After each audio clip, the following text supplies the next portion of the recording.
todos nuevamente a nuestro programa Conversación Constitucional. Hoy día tengo a una excelente invitada en lo personal, una persona que yo admiro mucho y que quiero mucho también. Sole Alvear, bienvenida.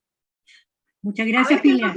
No se necesitan presentaciones, pero la voy a hacer de todas maneras. Sole Alvear, quien es abogada, que fuiste senadora por la región metropolitana de Santiago, fuiste ministra, directora del CERNAM durante el gobierno del presidente Patricio Aylwin, fuiste ministra de Justicia durante el gobierno del presidente Eduardo Frei Ruiz-Tagle y fuiste ministra de Relaciones Exteriores durante el gobierno del presidente Ricardo Lagos, siendo la primera mujer en el país en ocupar el cargo de canciller. Además fuiste precandidata presidencial en el año 2005, eres académica, eres columnista, eso y tantas cosas más, querida Soledad, ¿cierto? Bienvenida y gracias por acompañarme hoy día. Bueno, gracias, Pilar, y te agradezco, por cierto, la invitación. Un gusto estar contigo. Soledad, después de una larga reflexión que tú has hablado en otros espacios, tú has decidido votar rechazo. Cuéntame por qué y en qué has fundamentado tu decisión. Bueno, yo creo que el borrador de la propuesta constitucional contiene elementos que son muy complejos. Desde luego, esta no diferenciación de los tres poderes del Estado. Desde Montesquieu en adelante, todas las democracias tienen un poder ejecutivo, el presidente y sus ministros, un poder legislativo, que tiene un Senado y una Cámara de Diputados, y un poder judicial. ¿Qué ha pasado con este borrador? En primer lugar, debilita el poder legislativo al eliminar el Senado y evitar los contrapesos necesarios que deben existir entre la Cámara de Diputados y el Senado. Y respecto del poder judicial, elimina el poder judicial como poder del Estado, que no es solo un tema semántico, es un tema de poder del Estado. Se le elimina y se le transforma como cualquier servicio por un sistema de justicia que es como un servicio, lo reitero, y que además pasa, en definitiva, a ser conducido por un Consejo de la Justicia. Y este Consejo de la Justicia tiene una situación muy compleja, dado que mayoritariamente está formado por personas ajenas al Poder Judicial que pueden tender a su politización, y eso significa, ¿no es cierto?, que este sistema de justicia va a nombrar los jueces, va a controlar su funcionamiento, va a velar por su presupuesto, etcétera, etcétera, lo cual elimina la independencia tan necesaria del Poder Judicial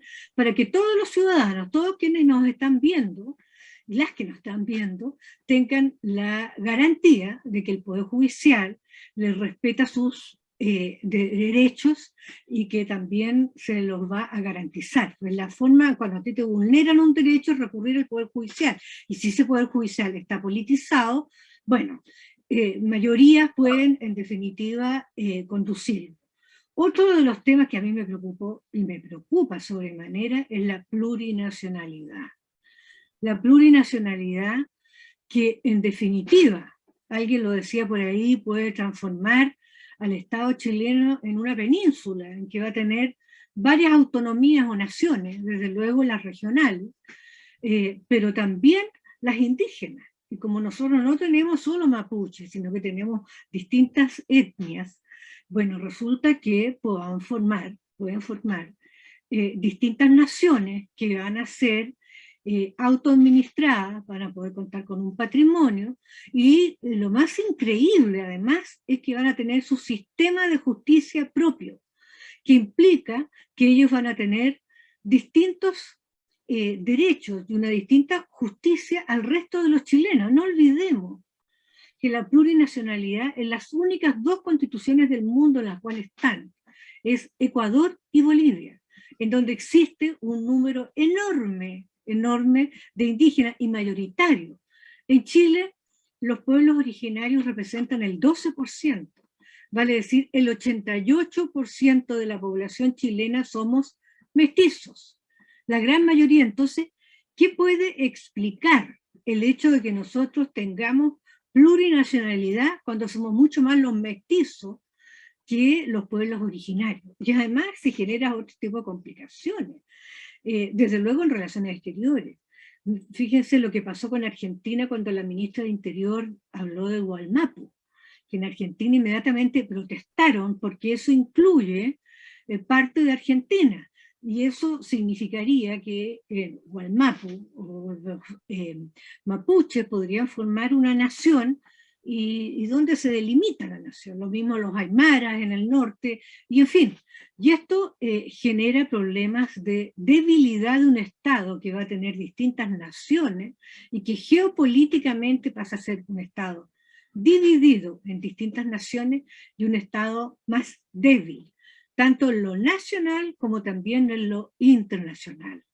Estas son algunas de las situaciones que a mí me generan una preocupación enorme.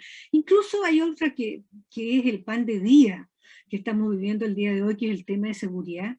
Bueno, se elimina el estado de emergencia, justamente cuando el presidente Boric está enviando iniciativas legales al Parlamento para ir extendiendo, porque en la región de la Araucanía, en la zona sur, tenemos problemas de seguridad evidentes.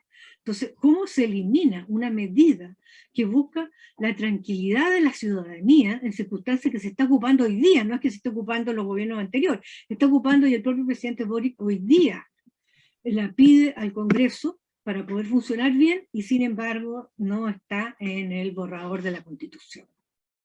Esos son algunos, hay muchos más. Sí. Te quiero hacer dos preguntas de los temas que abordaste recién. Primero te quiero pedir si pudieses explicar un poco para las personas que están viendo, porque mucho se dice respecto al sistema político esto de que se van a evitar los contrapesos, pero no necesariamente las personas entienden qué significa esto de los contrapesos. Si pudieras tal vez explicarlo y ejemplificarlo para que quede bastante claro.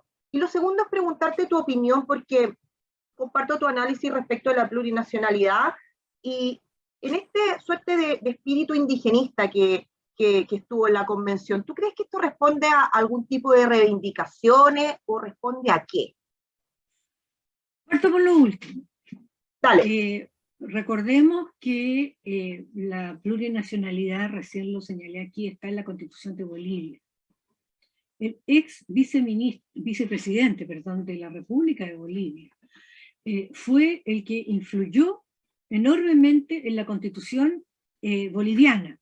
Y allí se estableció la plurinacionalidad, con un porcentaje en Bolivia de enorme cantidad de personas que son de pueblos originarios. Pues bien, García Linera, que es este vicepresidente, ha inspirado al presidente Boric. Incluso el presidente Boric lo invitó a la transmisión del mando. ¿Y qué hay detrás de esto? Al menos el pensamiento de García Linera, que está escrito en el libro, incluso hay uno que presentó en Chile en la Facultad de Derecho de la Universidad de Chile. Bueno, él lo que plantea es que para la derrota del sistema liberal o neoliberal, esto se va a conseguir solo a través de la generación de distintos pueblos, y que estos pueblos originarios, agrupados en la región, van a conseguir lo que no han conseguido los sistemas políticos en América Latina. Entonces hay ahí un tema ideológico. Y me preocupa porque, bueno, hay varias personas y estudiosos del tema que han hecho una comparación entre el borrador de esta Constitución y la Constitución boliviana. Y hay párrafos iguales. Entonces, han tenido ese fundamento, y lo mismo ocurrió en Ecuador con el establecimiento de la plurinacionalidad. O sea, hay detrás una ideología que busca la destrucción del sistema que hemos conocido a través de las autonomías de pueblos originarios que se extiendan con territorios propios, con autodeterminación, con recursos propios, etc. Y en ese contexto, ustedes comprenderán, ya lo señalé respecto a Argentina, se pueden cruzar la frontera. Imaginémonos en el norte cómo se pueden cruzar las fronteras. Y estas fronteras entre Bolivia, Perú y Chile, donde hay aymaras en los tres países, bueno, imaginémonos una autonomía que se junta con otra autonomía, donde ya tienen la plurinacionalidad y estamos en una situación complicadísima. Cuando el presidente Evo Morales quiso establecer el RUNASUR, que era la agrupación de estos países que pensaban en esta dirección, los ex cancilleres de Perú se juntaron y emitieron una declaración señalando su contra a la plurinacionalidad porque vulneraba, en definitiva, la soberanía de Perú. Yo creo que esto puede también significar a Chile un tremendo problema. Y respecto del sistema político, ya lo señalaba yo, la importancia de tener 3 poderes del Estado muy definidos y que tengan facultades y fortalezas. No puede haber un poder legislativo con una Cámara de Diputados y diputadas muy fuerte y un sistema de justicia, no un poder del Estado. ¿Ah? Eso es extraordinariamente complicado, porque más aún cuando ese poder político va a tener injerencia muy grande en los otros poderes del Estado, que ya no son poderes, sino que es un sistema de justicia. O sea, para que funcione la democracia deben existir poderes equivalentes que puedan de alguna manera controlarse unos y otros. Existen en la actual legislación chilena, en la actual constitución, las acusaciones constitucionales, pero una la acusa la Cámara de Diputados y quien falla es el Senado, que es un contrapeso, que estudia lo que la Cámara de Diputados ha acusado a algún ministro, a alguna autoridad pública, y lo analiza para los efectos de poder realmente fallar de acuerdo a los antecedentes en derecho que se hayan entregado. También la Cámara de Diputados actualmente tiene la acusación constitucional en contra de los ministros de la Corte Suprema, que también es un control. Entonces es importante que el Poder Judicial pueda tener autoridad. Imaginémonos si va a estar politizado el Poder Judicial cuando se analice malversación de fondos públicos o financiamiento irregular de las campañas, y va a tener una influencia grande la Cámara de Diputados y Diputadas. Vemos que tenemos un problema serio de una falta de independencia de los poderes del Estado para que puedan entre todos controlarse. Esa es la fuerza que tiene la existencia de 3 poderes del Estado: ejecutivo, legislativo y judicial. 3 poderes, no sistemas, ni un poder judicial que está conducido por un Consejo de Justicia con un número de representantes. Súper bien explicado. Soledad, en amarillo se ha hablado hemos hablado del rechazo, pero con apellido, ¿cierto? Hemos hablado del rechazo con esperanza. ¿Cómo se puede explicar esto a una persona que está indecisa, por ejemplo? ¿Qué significa esto que estamos diciendo del rechazo con esperanza? ¿Por qué?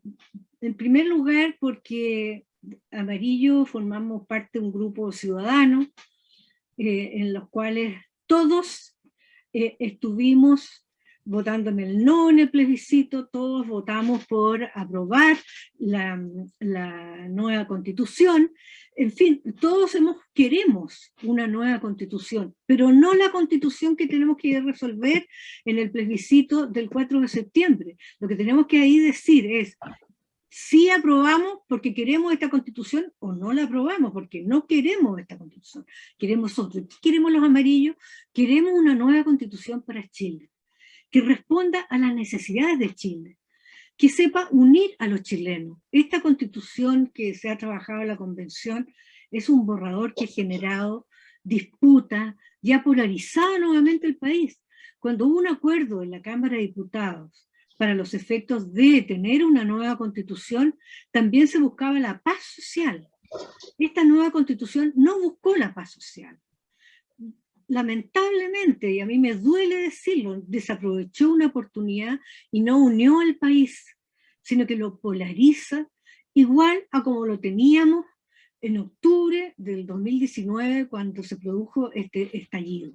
Y eso le hace pésimo a Chile. Queremos a Chile. Queremos una nueva constitución. Hemos trabajado y sabemos cuáles son las falencias de esta constitución. Y queremos junto a los chilenos y chilenas rechazar para tener una nueva constitución. No queremos ni la constitución del 80 reformada por el presidente Lagos, ni queremos este borrador de la constitución, porque ya no representan el Chile que queremos hacia el futuro. Queremos con esperanza ser capaces de construir con todos y con todas una nueva constitución para el país. Y por eso tenemos esperanza. Es un rechazo con esperanza. Así es, lo comparto contigo. Y lamentablemente hemos visto en el último tiempo cómo se ha profundizado la polarización. Y la situación que nos encontramos hoy día tampoco ayuda a resolver o a quebrar aquella polarización, ¿cierto? Soledad, miremos un poco hacia lo que va a venir en el 4 de septiembre y sus resultados. ¿Cómo ves tú los escenarios, los distintos escenarios? ¿Cómo ves tú un escenario si es que ganase la opción de apruebo? ¿Y cómo ves tú un escenario si es que ganara la opción del rechazo?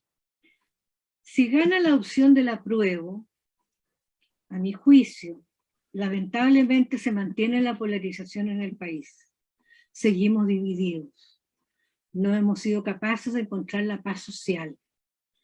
Y vamos a continuar con esta división que al país le hace pésimo, con un sistema político enredoso. En ningún país del mundo, pero en ningún país del mundo, existe un presidencialismo con un bicameralismo atenuado, como se le ha llamado aquí, porque la existencia solo de una Cámara de Diputados y Diputadas muy fuerte. La Cámara de Regiones no reemplaza al Senado, no lo reemplaza. Entonces vamos a tener instituciones que no van a funcionar bien, va a haber iniciativas incluso con autonomía financiera que pueden presentar los diputados al Congreso. Si hay una de las cosas importantes que hemos tenido es la capacidad de que solo el Ejecutivo presenta al Parlamento iniciativas legales que rogan presupuesto, porque hay que mirar el país como un solo todo. Entonces tenemos que distribuir bien los recursos en educación, en salud, en vivienda, etc. Entonces, imaginémonos, bueno, a parlamentarios presentando un proyecto para financiar el puente X en su comuna, donde él fue o ella fue elegida. Mal. No me explico cómo podría funcionar bien el país.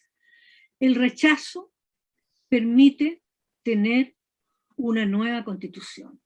Ya no resiste el país con la constitución que actualmente tenemos.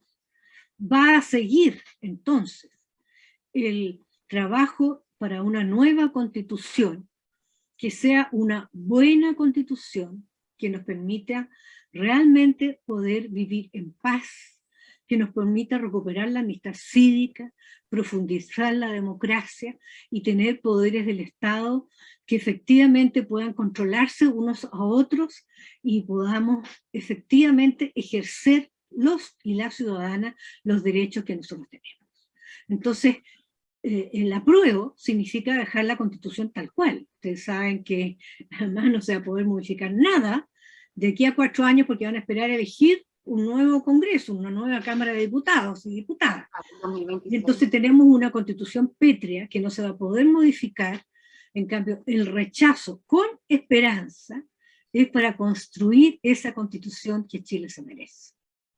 Oye, Soledad, en eso mismo, en lo último que dijiste, si ganara la opción rechazo, ¿cuáles crees tú que son las propuestas que inmediatamente se tienen que poner sobre la mesa para que lleguemos a esta anhelada nueva constitución que nos convoque a todos? Yo creo que tenemos que, a todos y todas, tenemos que ver bien cuál va a ser nuestro sistema político, el sistema político. En Chile estamos más acostumbrados al sistema presidencial y creo que es lo que corresponde, pero tenemos que tener un sistema presidencial con un poder legislativo con 2 cámaras, volver a tener un Senado y volver a tener un poder judicial que pueda efectivamente cumplir su rol como corresponde, con independencia. Eso es clave. En segundo lugar, estas recetas de la plurinacionalidad no pueden existir. Está bien el reconocimiento de los pueblos originarios, el respeto, el multiculturalismo, pero no la plurinacionalidad. Vemos también que incluso hay muchos pueblos originarios que están saliendo públicamente señalando que no están de acuerdo con esta propuesta de constitución porque no los representa, ellos se sienten chilenos. Y me parece muy bien respetar su idioma, su cultura, sus costumbres, su lenguaje, pero su medicina, pero no crear estados autónomos ni este tipo de naciones que pueden generar además, como un peligro inminente, la creación de naciones y la complejidad con naciones de países vecinos. Soledad, para ir terminando te quiero hacer una pregunta que es un poco para soñar, para echar a volar la imaginación, por decirlo. ¿Cómo te imaginas tú Chile en los próximos 10 años? No sé si en 10 o van a ser 20, pero yo no tengo la esperanza que Chile vuelva a ser ese país en que quepamos todos y todas, en que nos respetemos, en que la persona humana sea respetada y sea el centro de las políticas públicas, que tengamos una sociedad más humana, que practiquemos la amistad cívica, que tengamos un pluralismo, pero que nos respetemos. Eso significa que yo estoy consciente que hay otras visiones en el mundo y en nuestro Chile, pero yo respeto y dialogo con esas otras visiones para construir en común aquellas cosas que nos unen. Sueño con un país más sencillo, un país más fraterno, un país en que el tener no sea la ambición de las personas, sino que el ser, en donde la cultura, la educación, en todos sus ámbitos, político, económico, histórico, cultural, etcétera, sea profundizada, en donde tengamos filosofía, educación cívica, historia de Chile y del mundo, para tener esa visión humanista, para saber dónde pertenecemos, a qué continente, en qué mundo estamos, y hacer con el esfuerzo de cada uno y cada una de nosotras un país más amable, más humano y más creíble, en donde volvamos a creer unos en los otros. Gracias, Soledad. Yo te agradezco la conversación, te agradezco la claridad también. Me parece que comparto plenamente tu análisis y bueno, nos quedan ya unas pocas semanas en realidad antes del plebiscito. Yo pienso que lo que tenemos que velar es por transmitir información correcta, información coherente, información sensata, y te agradezco por haberlo hecho en esta oportunidad. Muchas gracias, Pilar, y creo que todos tenemos una responsabilidad para conversar con nuestra familia, nuestros vecinos, nuestra comuna, la gente de la región, los que conozcamos en el trabajo, para poder compartir y señalar qué significa este rechazo con esperanza. Es para construir el Chile que queremos. Gracias, Pilar. Gracias, Soledad, te agradezco el tiempo, espero que nos podamos ver luego, y para las personas que nos están viendo, recordar que estamos en nuestro canal Conversación Constitucional, del canal de YouTube de Amarillo, y nos vemos en una próxima oportunidad. Chao, chao, Soledad, gracias. Chao, muchas gracias.